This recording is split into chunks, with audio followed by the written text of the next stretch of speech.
شہر کے شور و غل سے تنگ آ کر عائشہ ایک خاموش طب فنکارہ نے فیصلہ کیا کہ وہ کچھ وقت تنہائی میں گزارے گی۔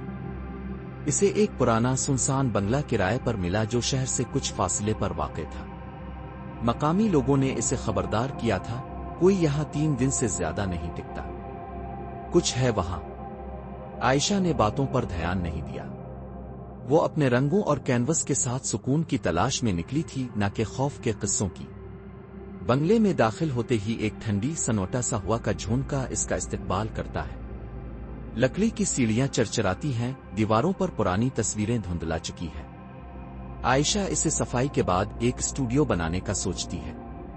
صفائی کے دوران اسے ایک پرانا فریم ملتا ہے جو آدھی مٹی میں ڈھکا ہوا تھا۔ فریم میں ایک سیاہ و سفید تصویر تھی، ایک چھوٹے بچے کی جو دیوار کے پاس کھڑا ہے۔ تصویر پر تاریخ درج تھی 1962۔ عائشہ نے تصویر کو بغور دیکھا۔ عجیب بات یہ تھی کہ بچہ اسی دیوار کے قریب کھڑا تھا جہاں وہ خود کھڑی تھی۔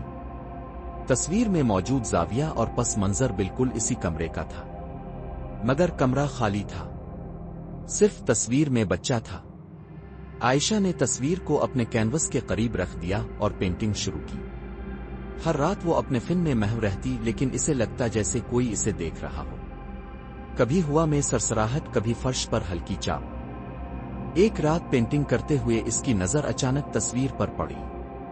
اب وہاں صرف بچہ نہیں تھا، ایک عجیب سا چہرہ بھی دکھائی دے رہا تھا، نہایت مدھم، جیسے کہ پانی میں عکس۔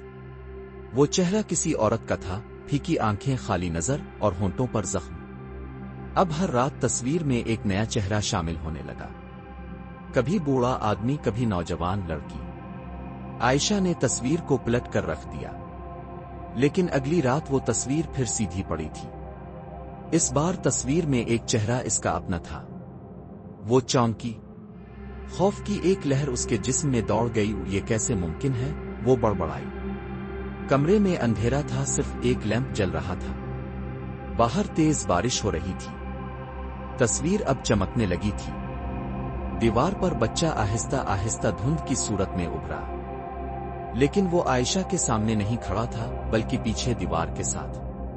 عائشہ نے آہستہ پلٹ کر پیچھے دیکھا، وہاں کچھ نہیں تھا، مگر تصویر میں وہ بچہ اب ہاتھ اٹھا کر اشارہ کر رہا تھا، دیوار کی طرف۔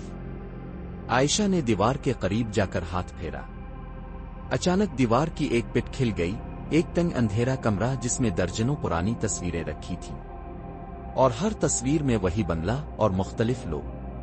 ایک آواز گونجی، اب تم بھی تصویر کا حصہ ہو۔ صبح بنگلہ خاموش تھا، دروازہ کھلا، مگر عائشہ کا کوئی نشان نہ تھا، صرف ایک نئی تصویر پینٹنگ سٹینڈ پر رکھی تھی۔